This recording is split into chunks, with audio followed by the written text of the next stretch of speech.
It's not uncommon to see a group of young adults starting their own band.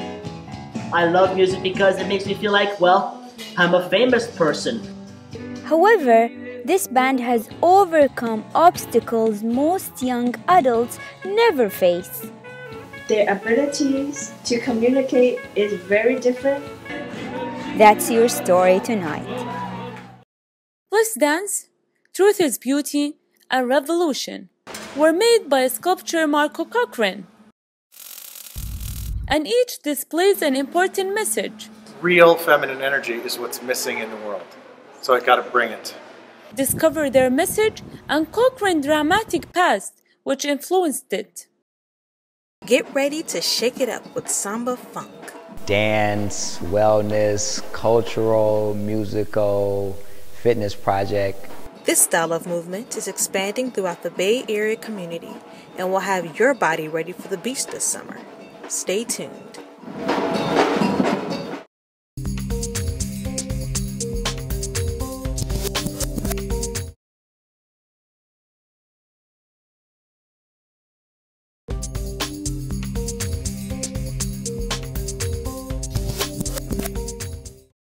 Welcome to Inbox. I'm Hadir. About 1 in 68 children in the United States has been identified with autism. The developmental disability can cause social interaction difficulties, communication challenges, and repetitive behavior. There is no cure for autism, but there are means to reduce symptoms and increase skills and abilities. For a group of young adults in Milpitas, California, their mean is music.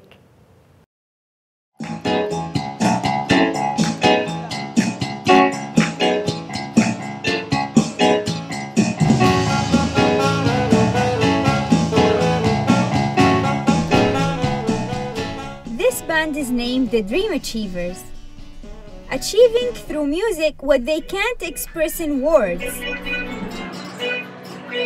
Each member is autistic. They met at music camp and today they are professionals.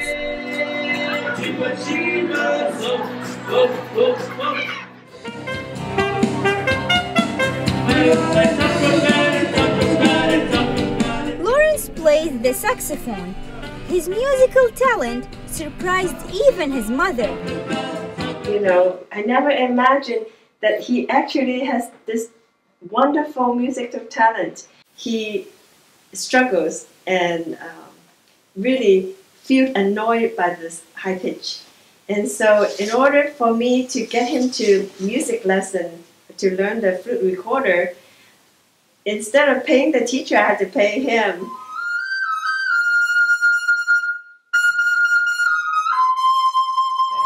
With music is because it's so exciting. Autistic children often struggle to find their voice. Version of the new. Different autistic individuals have different abilities, and how they process the music or their talent is a lot different. The Dream Achievers met at music camps offered by Friends with Children for Special Needs, or FCSN. 1, 2, 3, 4. Today the band features drummer, pianist, a saxophonist, and guitarist. I love music because it makes me feel like, well, I'm a famous person. Gregory is the lead guitarist. He couldn't even speak when he was in preschool. Music has given him the power to not only express himself, but also the confidence to interact with others. Stay right there. Don't move, don't move, don't move. All right.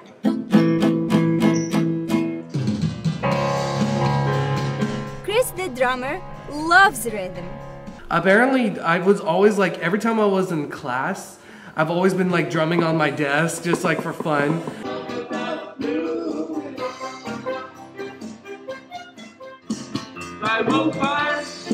Jane, the pianist, is quieter than others, but she also has found her expression through music.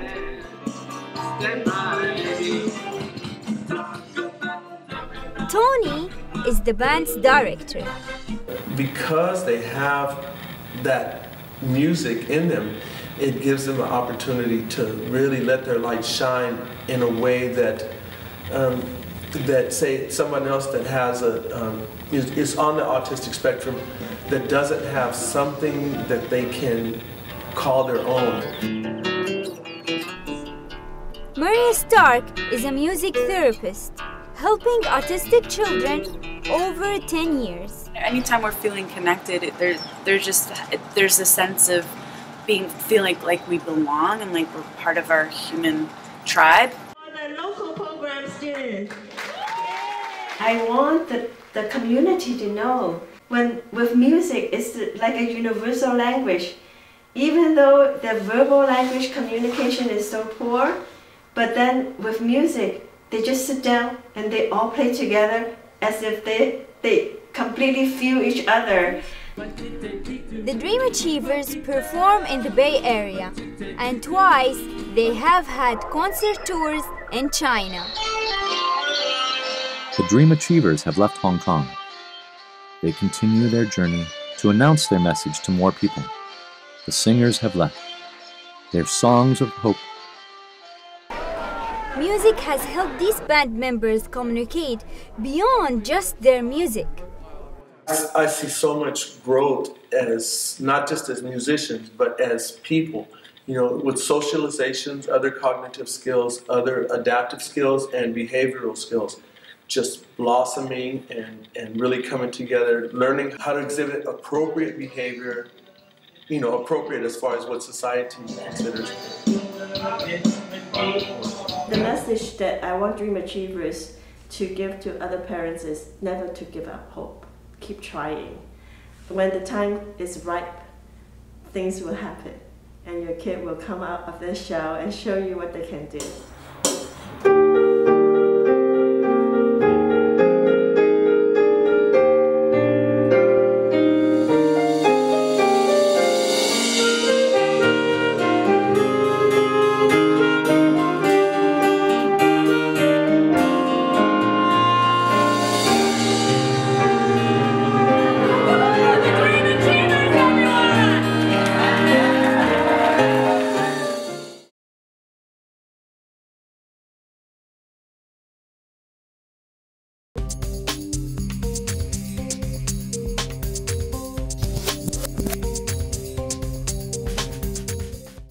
Welcome back. I'm Shada Ajaj. An ancient practice, sculpting has been a way to turn raw material into alive, lasting images, many with the sole purpose to pay tribute to a subject. Today, techniques have surrendered to technology. However, in Treasure Island in the San Francisco Bay, one man continues to carry on sculpting tradition.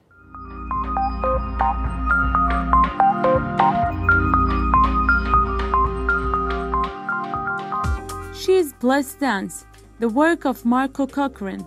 She represents his appreciation and respect for feminine energy and power as she stands overlooking Treasure Island. She's 40 feet tall, made of steel, and covered with over 1,000 LED lights.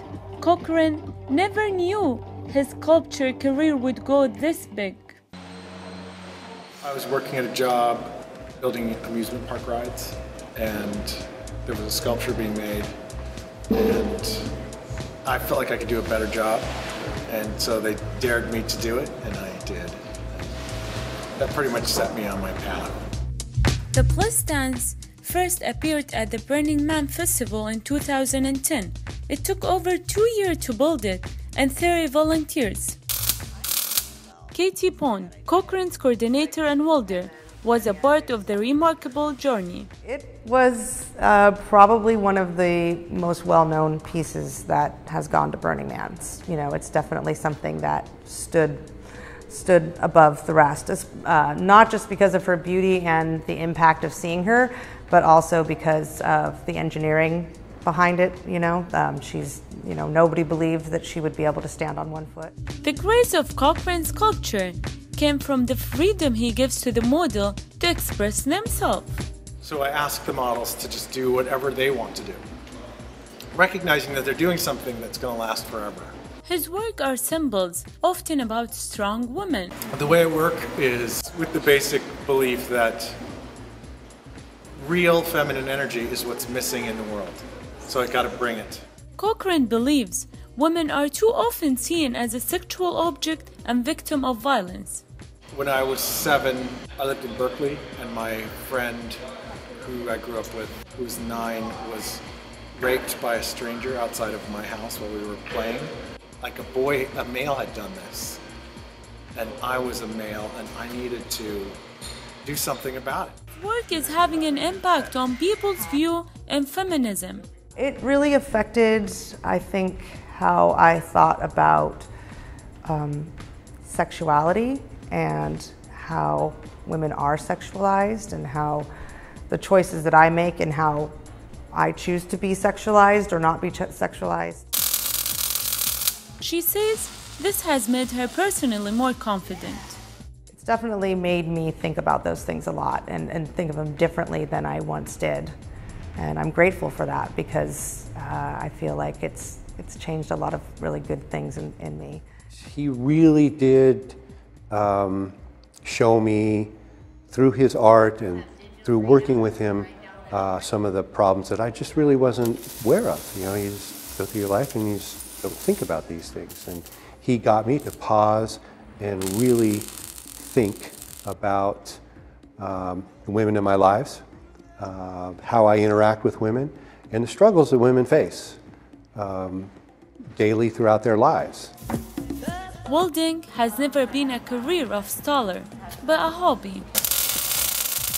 He also teaches volunteers how to weld. Each sculpture starts as a handcrafted clay molding using medieval techniques. It's then to enlarge it to an 18-foot clay version and cast it in a plaster. The casting is broken up into pieces and used to construct the final version made of steel wood, tubing, and mesh. And the result is striking. Truth is Beauty's Marco's second sculpture.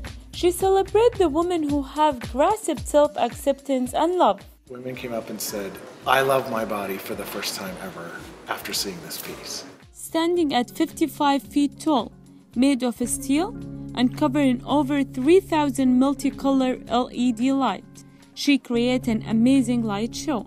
I was probably more core crew with Truth is Beauty and took a little bit more of a leadership role, more of a coordinator role, and helped other people get up to speed and so that they can work on the piece. Building sculpture can be a long and expensive process, costing hundreds of thousands of dollars and taking years to complete. We do fundraising. We do private fundraising through websites such as Indiegogo, things like that. We'll do dinners and other things like that in order to make the money that we need to buy the supplies and all that. But we also do it because we have a lot of really great volunteers that that believe in it. With the support and funding from volunteers and the local art community, Marco has been able to do what he wanted. Do what you really want to do. It's your life. Follow your bliss. Follow what's important to you. And that's more important than anything else. Today, he's working on his next piece, Revolution. She displays and expresses what the world will be like when women are saved. She'll be featured at the Burning Man Festival in 2015. It's Cochrane's ultimate goal, to empower women. Through his work, he's hoping to leave a legacy and change the world.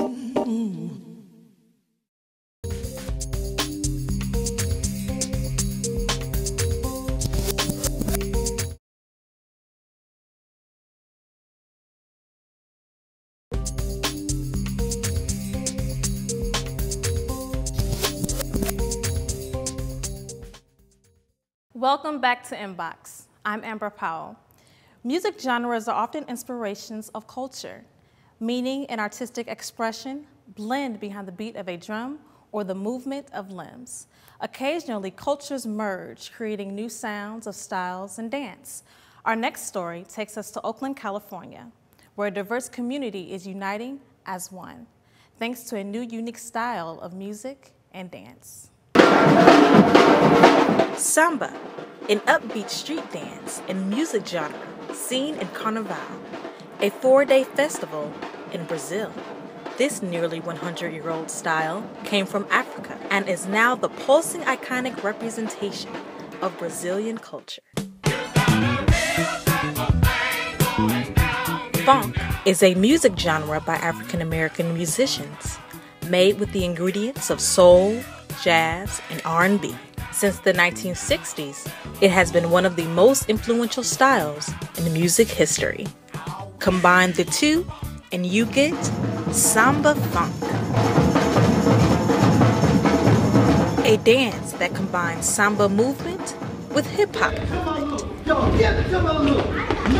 Dance, wellness, cultural, musical, fitness project of addressing health issues, health problems. Thea Williams is the artistic director. I came up with Samba Funk as a way of, one, being able to teach dance and present something that can help my community and be a benefit in my community. Knowing how to do funk and really loving Carnival, that's one of the things that really attracted me to what I'm doing now.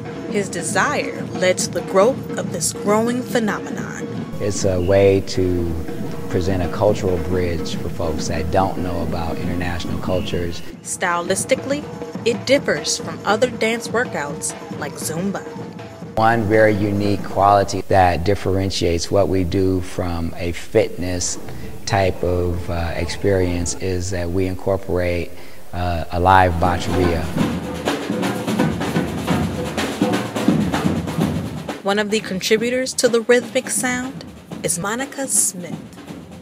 My role in Samba Funk is to act as one of the leaders of the bateria. The bateria escorts everyone into a few moments of paying respect to the Funkwarians.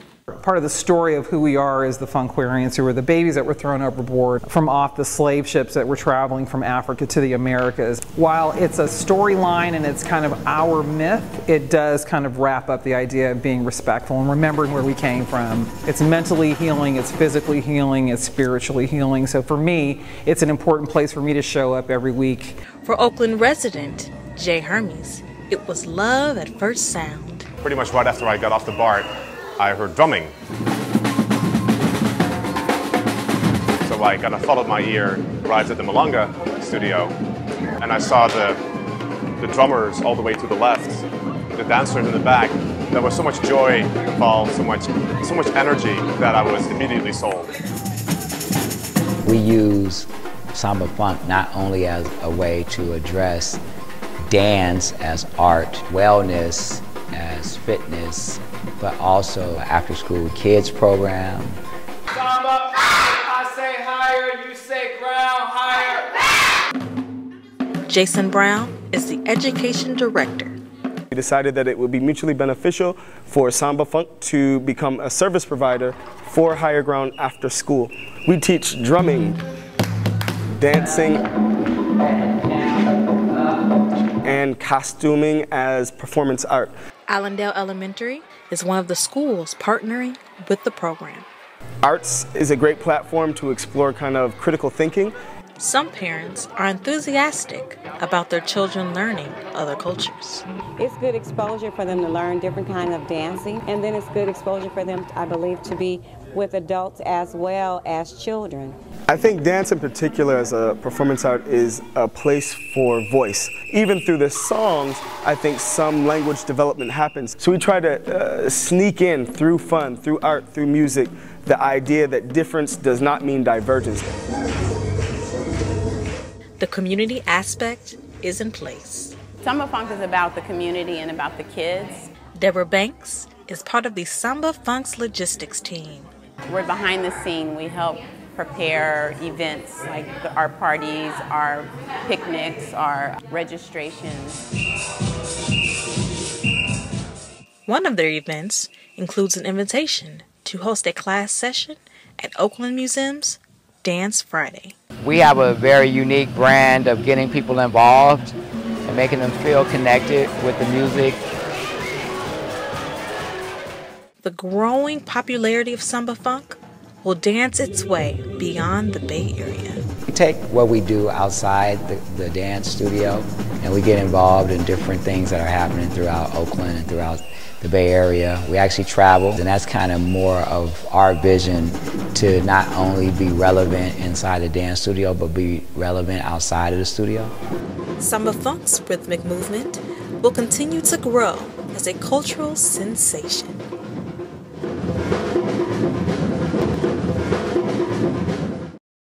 And that's our show for today. Thank you for watching Inbox. If you would like more information about the Dream Achievers Band, visit fcsn1996.org. And if you would like more information regarding Marco Cochran and his sculptors, visit marcocochran.com. And if you would like more information on Samba Funk, visit sambafunk.com. See you next time.